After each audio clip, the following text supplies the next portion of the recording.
Hello students, आता आपण problem set 2 चे नेक्स्ट क्वेश्चन सॉल्व करणार आहोत. सो सगळ्यात आधी आपण बघू क्वेश्चन नंबर 4. ही जी डायग्राम दिलेली आहे ही आपण इकडं स्क्रीनवर मोठी काढून घेऊ. क्वेश्चन मध्ये काय दिलं आहे? In figure 2.24 measure of some of the angles are shown using measures.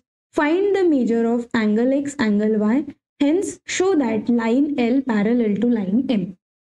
Question वरून आपल्याला हे कळालं की हा एक अँगल आणि हा अँगल आपल्याला दिलेला आहे.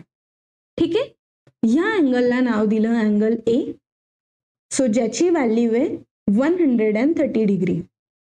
हा अँगल आहे angle B. So angle B equal to आहे 50 डिग्री. आपल्याला फाइंड काय करायचं आहे?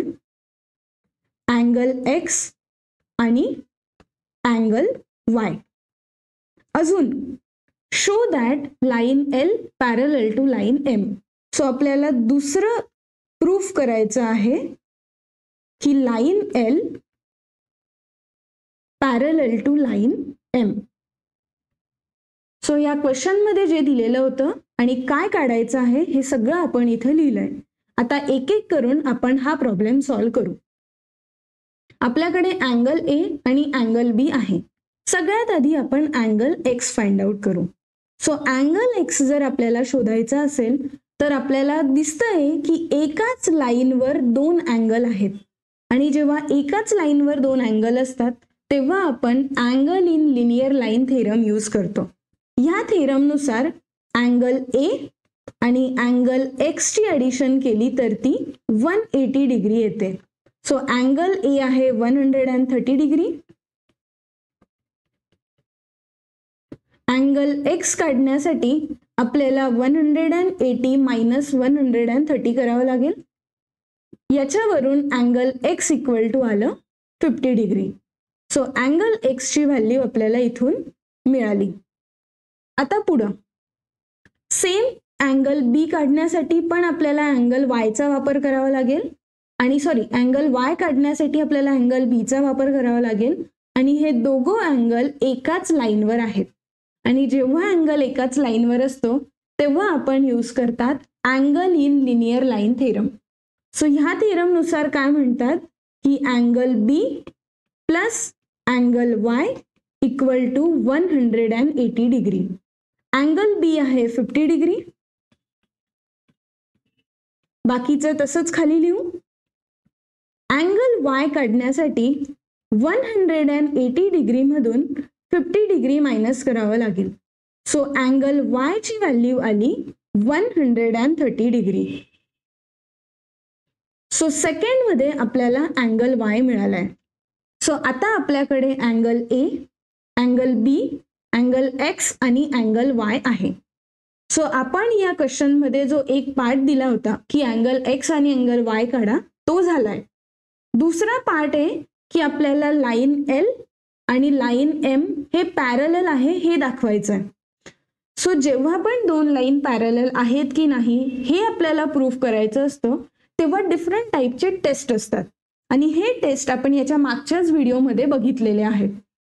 सो तुम्ही जर मागचे व्हिडिओ बघितले नसेल तर प्लीज आधी जाऊन ते व्हिडिओ बघा. सो इथं काय होतंय ह्या डायग्राम मध्ये की अँगल हा जो एक्स आहे आणि हा जो अँगल वाय आहे हे आहेत इंटेरियर अँगल्स आणि आपल्याकडे एक इंटेरियर अँगल टेस्ट आहे. सो ह्या टेस्टमध्ये काय सांगितलं आहे की if interior angle formed by transversal of two distinct line are supplementary then two lines are parallel. जर आपण हे प्रूफ केलं की अँगल एक्स आणि अँगल वाय हे सप्लिमेंटरी आहे तर आपण डायरेक्टली सांगू शकतो की लाईन एल आणि लाईन एम पॅरलल आहे. सो आपल्याला काय काढायचं आहे की angle X plus angle Y. Angle x किती आहे 50 डिग्री. अँगल वाय आहे 130 डिग्री. या दोघांची ॲडिशन केली ती आली 180 डिग्री. सो पहिलं कंडिशन आहे की angle x and angle y are supplementary.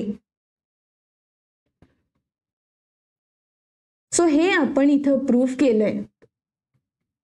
जर हे सप्लिमेंटरी असेल देन प्रूव्ह ही लाईन एल पॅरलल आहे लाईन एम ला. आणि हे आपण कशावरून प्रूव्ह केलं तर इंटेरियर अँगल टेस्ट वरून. आय होप सोपा क्वेश्चन होता आणि तुम्हाला समजला असेल. आता आपण नेक्स्ट क्वेश्चन कडे जाऊ, जो आहे क्वेश्चन नंबर 5. हीच डायग्राम मी ही इथं काढली आहे, कारण मोठी डायग्राम असेल तर आपल्याला लवकर त्याच्यावर काही गोष्टी करता येतात. क्वेश्चन नंबर 5 मध्ये दिला आहे ही line A B parallel to line C D parallel to line E F. So सगळ्यात आधी तर आपण हे लिहून घेऊ की लाईन ए बी पॅरलल आहे लाईन सी डी ला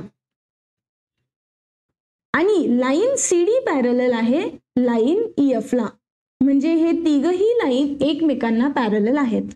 पुढं line Q P is the transversal line. दुसरं दिलं आहे की जी लाईन क्यू पी आहे डायग्राम मध्ये ती आहे ट्रॅव्हर्सल लाईन.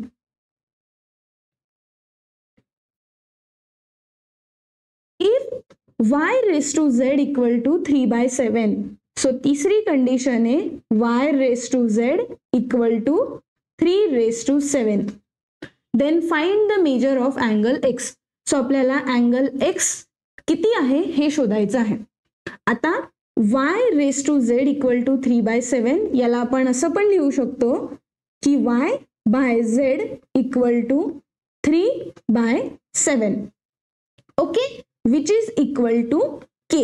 सो याच्यावरून y equal to आला 3k आणि z equal to आला 7k. ठीक आहे, इथपर्यंत आपल्याला कळालंय. आता आपण अँगल x काढायसाठी काय काय लागणार आहे, कशा स्टेप फॉलो करायच्या हे बघूयात. सगळ्यात आधी आपल्याला माहिती आहे की हा एक अँगल आणि हा अँगल आहे interior angle but alternate interior angle. So आपण याच्यासाठी काय लिहिणार की लाईन ए बी आणि लाईन ई एफ पॅरलल आहे आणि हा जो लाईन क्यू पी आहे हा ट्रॅव्हर्सल लाईन आहे. याच्यावरून आपण अल्टरनेट अँगल थेरम दाखवू आणि जो म्हणतो की angle x equal to angle z. So angle x equal to काय येणार, अँगल झेड ची व्हॅल्यू मागेच आपण जी काढली ती आहे 7k. सो इथून आपल्याला x ची व्हॅल्यू मिळाली. सो आपल्याकडे x equal to 7k, y equal to 3k आणि z इक्वल टू 7k आहे. आपल्याला x काढायचा आहे.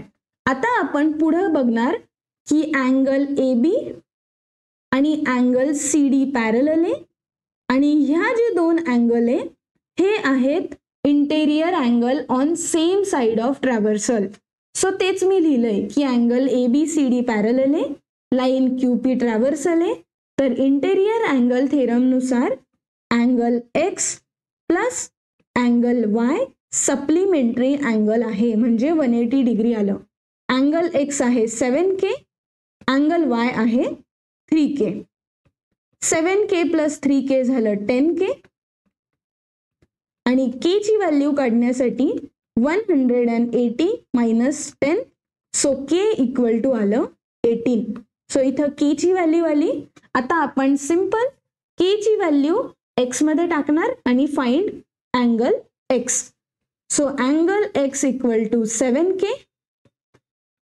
7 तसाच येणार, मल्टीप्लाइड बाय k आहे 18. सो 7 मल्टीप्लाइड बाय जेव्हा 18 करतो तेव्हा आन्सर येतं 126 degree. So angle x equal to आलं 126 डिग्री. आणि हेच आपल्याला क्वेश्चन मध्ये विचारलेलं होतं जे आपण इथं काढलंय. सो या व्हिडिओमध्ये आपण 2 प्रॉब्लेम सॉल्व्ह केले. आता नेक्स्ट व्हिडिओमध्ये त्याच्या पुढचे प्रॉब्लेम बघू.